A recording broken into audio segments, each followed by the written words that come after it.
Ya pemirsa, selain warga negara biasa, narkoba ternyata juga telah meracuni kalangan politisi di Indonesia. Lantas seberapa daruratnya peredaran narkoba di Indonesia? Kita akan langsung bahasnya bersama mantan Deputi Bidang Pemberantasan Badan Narkotika Nasional. Di studio kami telah hadir Pak Beni Mamoto. Selamat pagi Pak Beni. Selamat pagi. Kita sudah melihat ini kasus Andi Arief, kalau kita lihat tes urin sudah dilakukan dan positif. Sabunya tidak ada, tetapi alat gunanya atau bongnya ini ada. Apa yang kita bisa baca dari kasus ini? Ya, jadi kalau kita mencermati apa yang disampaikan dalam konferensi pers, bahwa ada upaya untuk menghapus jejak dengan membuang sebagian itu ke kloset sehingga klosetnya harus dibongkar.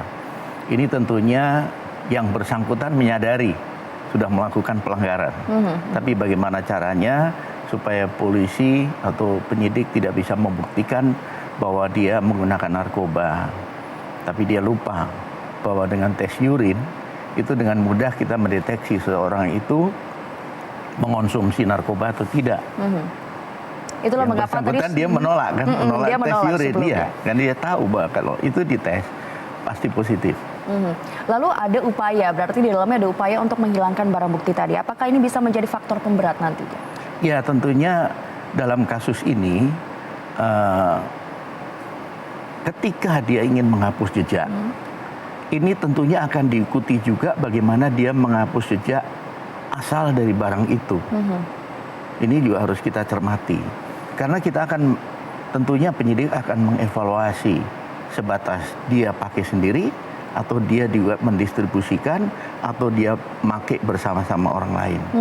Nah ini tentunya masih dalam pendalaman. Kita harap nanti penyidik bisa menjelaskan apa progres dari penyidikan kasus ini.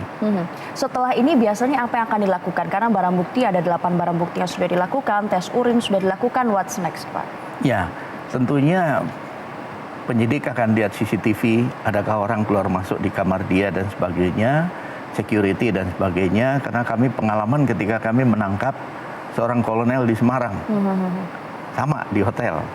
Nah itu melalui CCTV terlihat jelas siapa yang mengantar barang itu ke kamar, sehingga dengan mudah kita tangkap si pengedarnya, kemudian dengan mudah pula kita membuktikan transaksi itu terjadi. Jadi ini tidak memutus kemungkinan bahwa ini akan melihat mata rantai siapa kira-kira yang menjual barang tersebut kepada Andi Arief. Betul.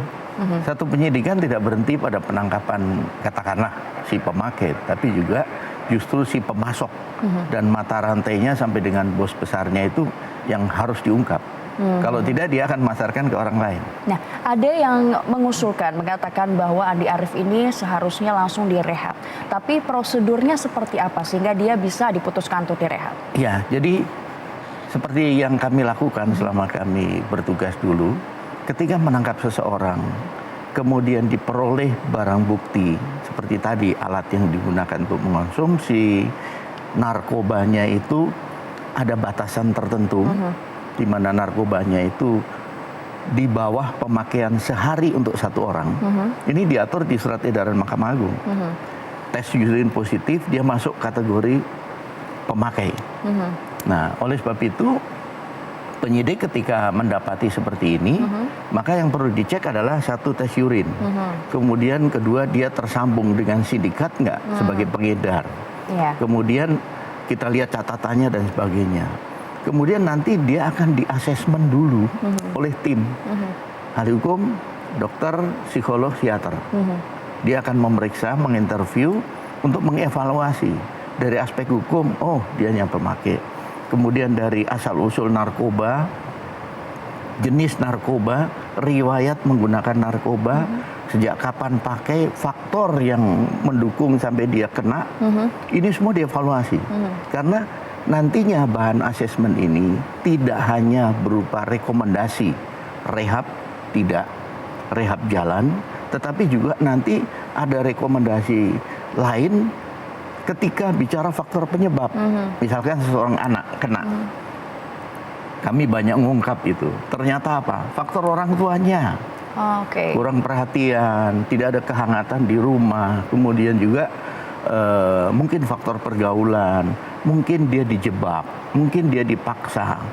Ini akan terungkap ketika diinterview oleh seorang psikolog, psikiater.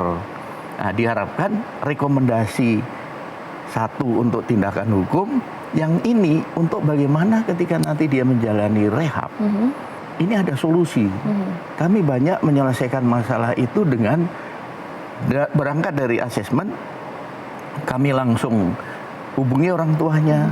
Orang tuanya justru yang harus diberesin. Tapi ini kan kasus orang dewasa, apalagi politisi. Kalau kasus orang dewasa, kita dengan mudah beginilah menjawabnya ya. Orang dewasa, seorang public figure, seorang tokoh berpendidikan, dia sudah bisa memilih mau pakai atau tidak. Nggak ada istilah dijebak. Nah, ketika dia memilih dengan segala risikonya, dan ketika kena risiko ya harus tanggung. Sederhana kalau itu. Jadi kalau misalnya sudah ditangkap seperti ini, tidak serta-merta langsung dihukum begitu. Ada options untuk direhab atau tidak sesuai dengan hasil evaluasi. Assessment, ya. Oke. Lalu kalau misalnya hasilnya adalah rehab, apakah ini serta-merta meniadakan hukuman pidana? Ya. Selama kami menangani, jadi ini waktu itu pernah ada debat yang mengawali seseorang ketika proses penyidikan kami titipkan di panti rehab, kami diserang. Pak Beni memutuskan untuk memasukkan orang di panti rehab harus putusan pengadilan sesuai surat edaran Mahkamah Agung. Tapi kami melakukannya oke, itu satu urusan. Tetapi ketika seseorang sudah jelas penyalahguna, secara jelas dia pecandu, kemudian ditaruh di ruang tahanan tanpa ada treatment, tanpa ada pengobatan, rehabilitasi, dia akan nyari barang, ketemulah bandar, selesailah. Di dalam dia situ akan juga. terus, iya. Oke, jadi ini harus dua hal yang dipisahkan atau memutus atau meniadakan hukuman pidana sebenarnya. Betul, sehingga ketika nanti sudah dipisahkan di panti rehab, proses hukum jalan. Vonisnya rehab, tinggal dipotong masa rehab yang sudah dijalani. Jadi sejalan gitu ya Pak ya? Ada kasus menarik. Ingat nggak waktu kasus Sami Simorangkir? Dia divonis oleh pengadilan hukuman penjara. Dia jalanin. Banding kasasi, baru setelah kasasi putusan hakim di MA, rehab. Pertanyaannya, dia sudah masuk rutan, masuk lapas. Dalam rentang waktu tertentu. Lama, tidak ada penanganan rehabilitasi. Nah itulah, waktu itu kami sampaikan, saya berani mempertanggungjawabkan ini. Karena apa? Marilah kita lihat para penyalahguna ini sebagai korban. Khususnya anak-anak, kalau yang tua pilihan sendiri, risiko sendiri. Tetapi untuk yang anak-anak remaja, mereka yang karena dijebak, karena ditipu, diperdaya atau dipaksa, bagaimana kalau dia anak kita?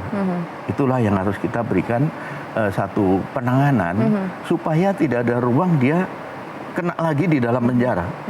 Itulah mengapa di lapas, di rutan itu beredar narkoba, ketemunya tadi terciptanya satu ketemu pasar. Satu lalu mereka bertambah banyak dan mereka ketemu temannya, istilahnya seperti itu. Betul. Satu lagi terakhir singkat saja Pak, apakah kalau misalnya tokoh seperti ini politisi ada pemberatan hukuman? Yang jelas dengan kasus ini marilah kita belajar. Satu, bayangkan anak dan istrinya akan terhukum oleh publik.